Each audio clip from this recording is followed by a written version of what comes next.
प्यारे बच्चों, कक्षा 8वीं में हिंदी विषय में आज हम पाठ 5 पढ़ेंगे। पाठ 5 का नाम है चिट्ठियों की अनूठी दुनिया। इस पाठ के लेखक का नाम है अरविंद कुमार सिंह। पहले पाठ शुरू करने से पहले हम लेखक परिचय देख लेते हैं। लेखक अरविंद कुमार सिंह का जन्म 11 जुलाई 1962 में बरवारीपुर, सुल्तानपुर, उत्तर प्रदेश में हुआ था। इन्होंने कहानी और उपन्यास लिखे। इनकी मुख्य रचनाएं हैं बिरादरी का कटघरा, उसका सच। इन्हें रमाकांत स्मृति पुरस्कार से भी सम्मानित किया गया है। तो चलिए आज का पाठ हम शुरू करते हैं। चिट्ठियों की अनूठी दुनिया। चिट्ठियाँ आप जानते हैं, चिट्ठियाँ यानी पत्र, अनूठी यानी अनोखी, दुनिया यानी संसार। तो आज जबकि हम आधुनिक युग में जी रहे हैं, हमारे चारों तरफ phone, mobile phone, landline phone, WhatsApp, video call, video chat, इस तरह की जो चीज़ें उपलब्ध हैं, उस ज़माने में हम चिट्ठियों के बारे में कभी ध्यान ही नहीं देते। कभी हमने सोचा नहीं कि पत्रों की क्या उपयोगिता है, इनका क्या इस्तेमाल है, क्यों लोग पत्र लिखते हैं या लिखा करते थे। और आपने तो शायद कभी पत्र लिखा भी ना होगा। तो ऐसे ज़माने में आपको फिर से उन पत्रों की उपयोगिता की ओर ध्यान आपका आकर्षित करने के लिए ही ये पाठ आपके पाठ्यक्रम में सम्मिलित किया गया है कि चाहे आज आपके पास कितने ही आधुनिक साधन क्यों ना उपलब्ध हो, परंतु चिट्ठियों का अपना अलग ही महत्व है। चिट्ठियों के बारे में एक छोटी सी कविता मैं यहाँ आपको सुनाती हूँ। लेटर बक्स में पड़ी हुई चिट्ठियाँ, अनंत सुख दुख वाली अनंत चिट्ठियाँ, लेकिन कोई किसी से नहीं बोलती। सभी अकेले अकेले अपनी मंजिल पर पहुँचने का इंतज़ार करती हैं। कैसा है यह एक साथ होना, दूसरे के साथ हंसना न रोना। क्या हम भी लेटर बक्स की चिट्ठियाँ हो गए हैं, है ना? तो आज हम जानेंगे इन चिट्ठियों की अनूठी दुनिया के बारे में। पाठ शुरू करते हैं। चिट्ठियों की अनूठी दुनिया। पत्रों की दुनिया भी अजीबोगरीब है और उसकी उपयोगिता हमेशा से बनी रही है। पत्र जो काम कर सकते हैं, वह संचार का आधुनिकतम साधन नहीं कर सकता है। पत्र जैसा संतोष फ़ोन या SMS का संदेश कहाँ दे सकता है। पत्र एक नया सिलसिला शुरू करते हैं और राजनीति, साहित्य तथा कला के क्षेत्रों में तमाम विवाद और नई घटनाओं की जड़ भी पत्र ही तो है। दुनिया का तमाम साहित्य पत्रों पर केंद्रित है और मानव सभ्यता के विकास में इन पत्रों ने अनूठी भूमिका निभाई है। पत्रों का भाव सब जगह एक सा है, भले ही उसका नाम अलग अलग हो। पत्र को उर्दू में खत, संस्कृत में पत्र, कन्नड़ में कागज, तेलुगु में उत्तरम, जाबू, उल्लेख तथा तमिल में कड़ित कहा जाता है। पत्र यादों को सहेज कर रखते हैं। इतना भाग समझने के लिए हम शब्दार्थ देख लेते हैं। अजीबोगरीब। अजीबोगरीब का अर्थ है अनोखा, अनूठा। साधन अर्थात माध्यम। संतोष का अर्थ होता है संतुष्टि। सिलसिला का अर्थ होता है क्रम। तो यहाँ पर जो लेखक हैं वो आपको बताना चाह रहे हैं कि जो पत्र हैं वे बहुत ही, उनकी जो दुनिया है, उनका पत्रों का जो संसार है, चिट्ठियों का जो संसार है, वो बहुत ही अलग है, अनोखा है और उसकी उपयोगिता हमेशा से ही बनी रही है। उनका जो उपयोग है, उनका जो महत्व है, वो हमेशा ही बना रहा है। कैसे कि आज जब हम संचार के अलग अलग साधन देखते हैं, आधुनिकतम साधन देखते हैं, नए साधन देखते हैं, तो हम सोच नहीं सकते कि पत्र का क्या इस्तेमाल है ना। परंतु हम ये कह सकते हैं कि जो लोग पत्रों के द्वारा ही बातचीत किया करते थे या संदेश एक जगह से दूसरी जगह पहुंचाते थे, अपनी खुशियां बांटते थे, अपने दुख बांटते थे, उनके लिए तो एसएमएस या फ़ोन का संदेश बिल्कुल भी संतोषजनक नहीं होता है। जो पत्र हैं उसमें जो चीज़ें लिखी होती हैं हम उन्हें कभी भी उठाकर पढ़ सकते हैं, सालों बाद भी उन पत्रों का अस्तित्व बना रहता है। लेकिन एसएमएस जो होता है वो तो कभी भी डिलीट हो जाया करता है। फ़ोन की मेमोरी ख़त्म तो हमारे सारे जो मैसेजेस हैं वो भी चले जाते हैं। और ख़ास तौर पे से उनमें जो भावनाएं जुड़ी होती हैं, जो पत्र के संदेश में भावनाएं जुड़ी होती हैं, वैसा संतोष, वैसी संतुष्टि हमें व्हाट्सएप या एसएमएस या फ़ोन का संदेश नहीं दे सकता है। पत्र एक नया सिलसिला शुरू करते हैं। सिलसिला शुरू करते हैं का अर्थ है कि एक क्रम शुरू करते हैं, क्रमवार शुरुआत करते हैं। कैसे? जैसे मैंने किसी को पत्र लिखा, वो फिर मुझे उस पत्र के जवाब में एक पत्र देंगे।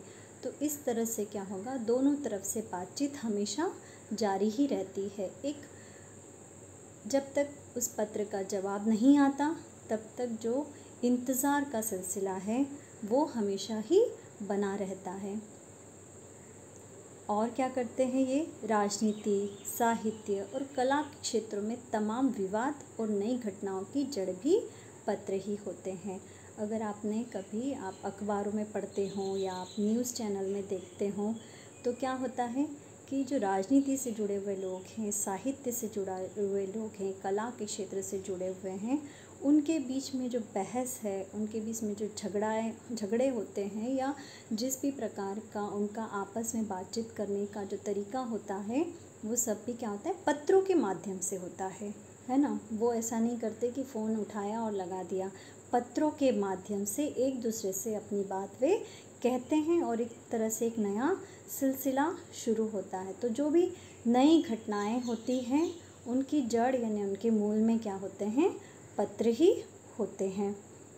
दुनिया का तमाम साहित्य भी क्या है, पत्रों पर केंद्रित है, यानी पत्रों पर ही उनका आधार बना हुआ है। यानी पहले भी जो लोग एक दूसरे से पत्रों का आदान प्रदान करते थे, एक दूसरे से बात करने के लिए, एक दूसरे को संदेश देने के लिए या घटनाओं की जानकारी देने के लिए पत्रों का इस्तेमाल करते थे, उन्हीं के आधार पर हमारा क्या है, जो साहित्य है वह भी, उसकी जो जड़ है, उसका जो केंद्र है वह भी पत्र ही है। मानव सभ्यता के विकास में इन पत्रों ने अनूठी भूमिका निभाई है। अगर आपने पहले भी पढ़ा हो, संसार पुस्तक एक पाठ आपने पढ़ा था, तो आपने देखा था कि जो जवाहरलाल नेहरू हैं उनके द्वारा अपनी पुत्री इंदिरा को भेजे गए पत्र है ना, उनमें कितनी तमाम जानकारियाँ उन्होंने इंदिरा को दी थी। तो ऐसे ही मानव सभ्यता का जो विकास हुआ है, जो प्रगति हुई है, उसमें भी इन पत्रों के द्वारा एक दूसरे को भेजी गई जानकारी ने बहुत ही अहम भूमिका, बहुत ही मूल्यवान भूमिका निभाई है। पत्रों का भाव सब जगह एक सा है, यानी पत्र एक व्यक्ति जब अपने दूसरे परिजन को भेजता है, अपने जानने पहचानने वाले को भेजता है, तो उसमें जो भाव निहित होता है, उसमें जो उसकी भावनात्मक संदेश होता है, वो सबका एक जैसा ही होता है, भले ही उनके नाम क्या हो, अलग अलग हो। मतलब पत्र को अलग अलग राज्यों में, अलग अलग जगहों पर, अलग अलग स्थानों पे भले ही अलग अलग नाम से जाना जाता हो, भले ही अलग अलग नाम इस्तेमाल करते हो लोग पत्र के लिए, परंतु लोगों के जो भावनाएं हैं वो एक जैसी होती है। आत्मीयता जो है अपने परिजनों के प्रति, वो सब में क्या होती है, एक जैसी होती है। तो पत्रों को देश के अलग अलग कोनों में किन नामों से जाना जाता है देखते हैं हम। पत्र को उर्दू भाषा में क्या कहते हैं? खत कहते हैं। संस्कृत में पत्र, कन्नड़ में कागद कहते हैं, तेलुगु में उत्तरम जाबू या लेख भी कहते हैं और तमिल भाषा में कहते हैं कड़ित। पत्र यादों को सहेज कर रखते हैं। सबसे महत्वपूर्ण बात क्या है कि आज जो पत्र आपको मिला है उसको आज से 10 साल बाद या 20 साल बाद भी आप उठा कर देखेंगे तो आप में उतनी ही भावनाएं मन में उठेंगी जितनी कि आज है। तो ये क्या करते हैं? पुरानी बातों को, पुरानी यादों को ताज़ा करते हैं। ये पुराने लम्हों को सहेज कर, इन्हें संभाल कर रखते हैं। हम शायद पत्रों के महत्व को इतना न समझ पाएँ, परंतु पुराने ज़माने में जब हमारे माता पिता भी एक दूसरे को पत्र लिखा करते थे, नाना नानी, दादा दादी, उस समय तो आधुनिक साधन उपलब्ध नहीं थे, तो एक दूसरे से बात करने के लिए उनके पास पत्र ही एक ज़रिया था जो डाकिया उन्हें आकर दे दिया करता था। तो डाके का इंतज़ार करना, पत्र में कही हुई बातों का जवाब क्या आएगा, उस जवाब के इंतज़ार का एक अपना अलग ही मज़ा होता था और उससे जो भावनाएं जुड़ी होती थी, उससे जो यादें जुड़ी, अगर आज उन पत्रों को उठा के देखते हैं तो वे लोग फिर से उन भावनाओं में, उन यादों में खो जाते हैं। आगे बढ़ते हैं। इसमें किसी को कोई संदेह नहीं है। किस बात में संदेह नहीं है? कि जो पत्र हैं वो यादों को सहेज कर रखते हैं। ठीक है। हर एक की अपनी पत्र लेखन कला है और हर एक के पत्रों का अपना दायरा। दुनिया भर में रोज़ करोड़ों पत्र एक दूसरे को तलाशते तमाम ठिकानों तक पहुंचते हैं। भारत में ही रोज़ 4.5 करोड़ चिट्ठियां डाक में डाली जाती है, जो साबित करती है कि पत्र कितनी अहमियत रखते हैं। शब्दार्थ देख लेते हैं। संदेह का अर्थ है शंका, दायरा का अर्थ है सीमा, तलाशते अर्थात ढूंढते, ठिकानों अर्थात जगहों यानी स्थानों, अहमियत का अर्थ होता है महत्व और ठिकानों तक पहुंचना, ये एक मुहावरा है अर्थात मंजिल तक पहुंचना। तो अब हम आगे का अर्थ समझ लेते हैं कि इस बात में तो कोई शंका नहीं है, कोई संदेह नहीं है कि जो पत्र हैं वो क्या करते हैं? यादों को संभाल कर रखते हैं। पत्र पढ़ने पर पुरानी यादें क्या हो जाती है? ताज़ा हो जाती हैं। हर एक की अपनी पत्र लिखने की कला होती है। सबका पत्र लिखने का तरीका अलग होता है और सबके अपने पत्रों का एक दायरा, उनकी सीमा होती है। दुनिया भर में रोज़ करोड़ों पत्र एक दूसरे को तलाशते तमाम ठिकानों तक पहुंचते हैं। इसका मतलब है कि हमें ऐसा लगता है कि पत्र का क्या महत्व है ना, क्योंकि हमने पत्र नहीं लिखा, हम उस ज़माने में नहीं जी रहे हैं, लेकिन फिर भी आज भी पूरी दुनिया में अगर हम देखें तो करोड़ों पत्र क्या होते हैं? एक स्थान से दूसरे स्थानों तक जाते हैं।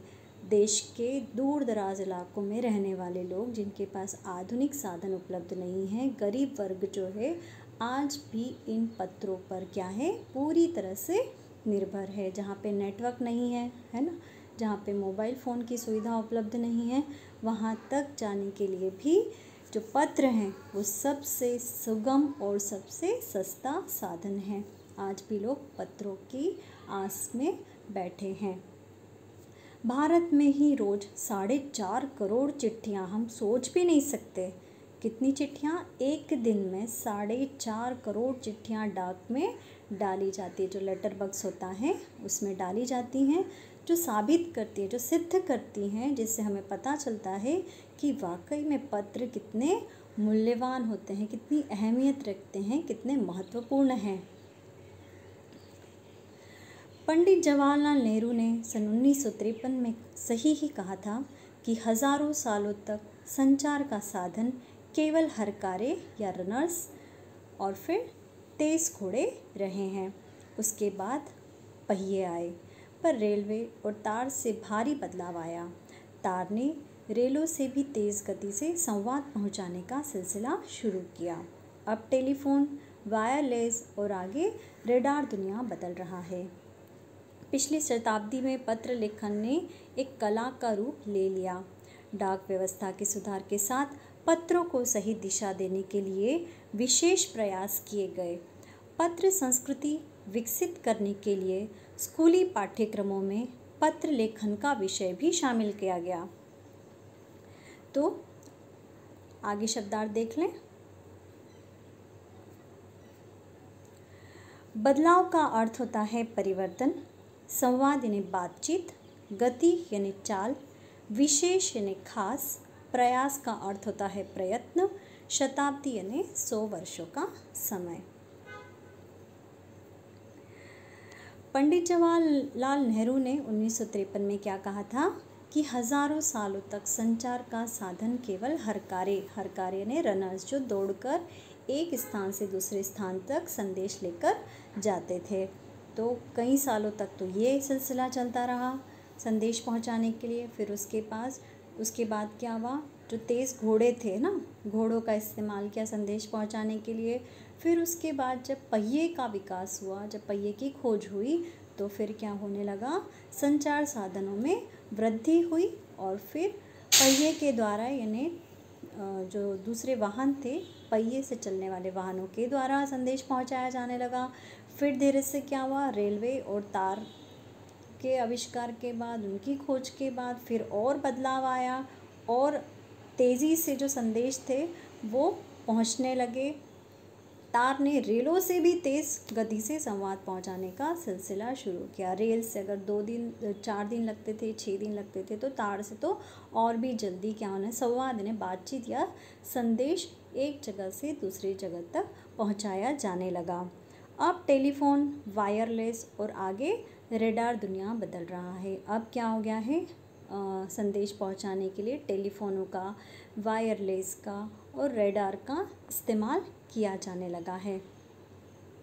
पिछली शताब्दी में पत्र लेखन एक कला का रूप ले लिया है। पिछली शताब्दी ने पिछले 100 वर्षों में अब क्या किया गया है कि पत्र को, लेखन को एक कला का रूप दिया गया है और डाक व्यवस्था को भी सुधार करने का प्रयत्न किया है।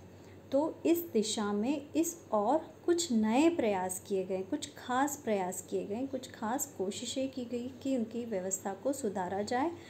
तो उसके लिए क्या किया, पत्र संस्कृति का विकास करने के लिए स्कूली पाठ्यक्रमों में भी यानी सिलेबस में भी पत्र लेखन का विषय शामिल किया गया। अब आपको भी पत्र लेखन सिखाया जाता है कि किस तरह से पत्र लिखा जाना चाहिए। और फिर उसके बाद आगे बढ़ते हैं हम। दुनिया के कई देशों में ये प्रयास चले और विश्व डाक संघ ने अपनी ओर से भी काफ़ी प्रयास किए। विश्व डाक संघ की ओर से 16 वर्ष से कम आयु वर्ग के बच्चों के लिए पत्र लेखन प्रतियोगिताएं आयोजित करने का सिलसिला सन 1972 से शुरू किया गया।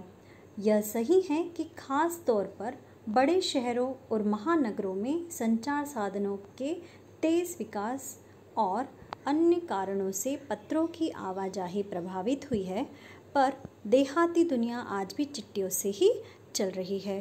फैक्स, ईमेल, टेलीफोन तथा मोबाइल ने चिट्ठियों की तेज़ी को रोका है, पर व्यापारिक डाक की संख्या लगातार बढ़ रही है।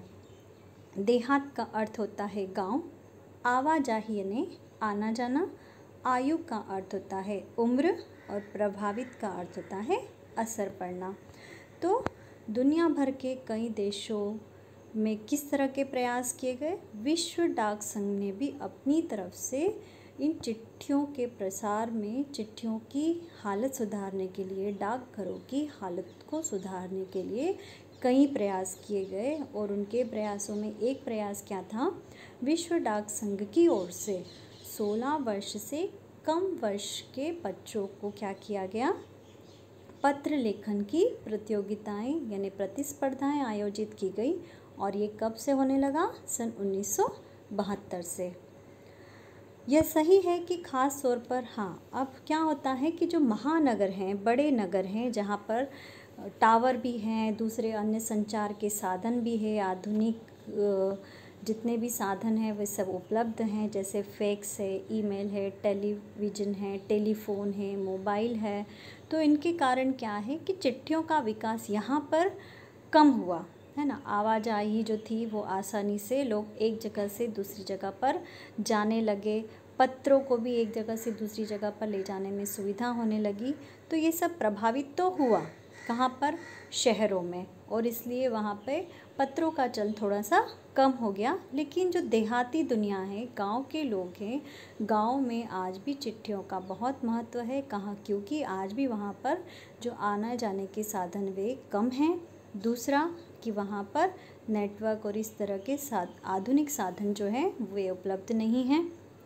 उसके बाद मैंने जैसा कि बताया कि जो पत्र होते हैं वो सबसे सरल, सुगम और सस्ता साधन है। तो गांव की जो दुनिया है वो आज भी चिट्ठियों पर ही आधारित है। और तो और जो व्यापारिक डाक है उसकी संख्या लगातार बढ़ रही है। जो व्यापारी लोग हैं वे पत्राचार के लिए एक दूसरे से संपर्क करने के लिए क्या करते हैं, पूरी तरह से आज भी डाक पर या पत्रों पर ही निर्भर है।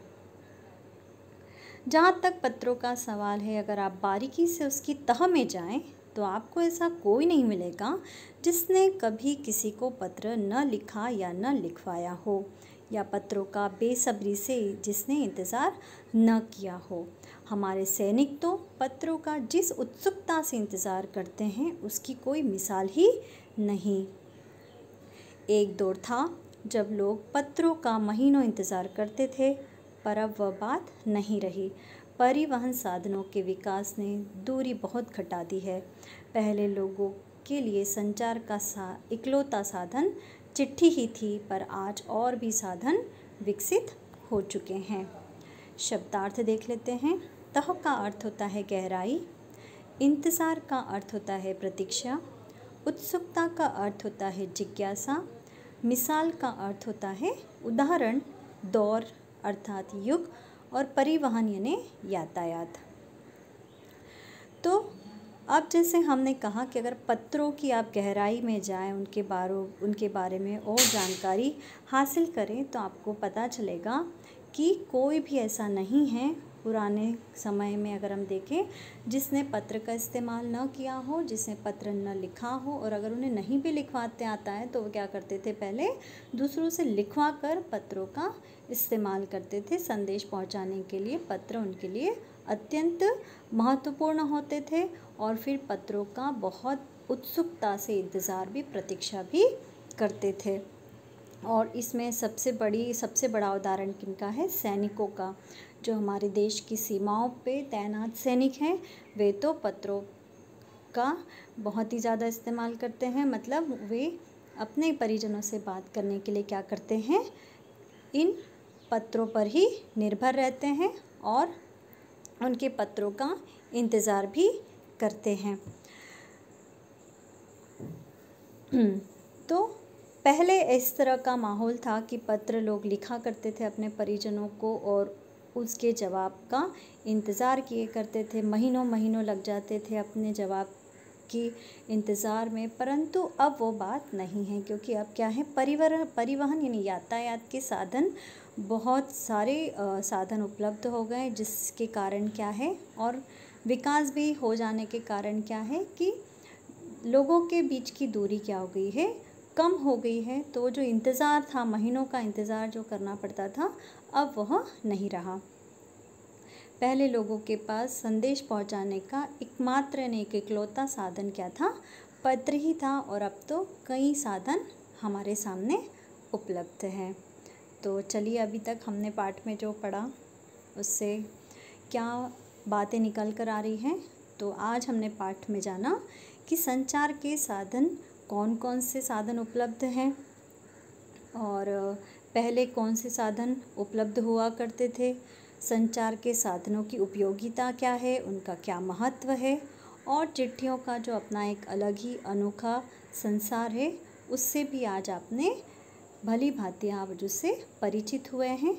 और पाठ का जो शेष भाग है वो हम क्या करेंगे, अगले कालांश में पढ़ेंगे।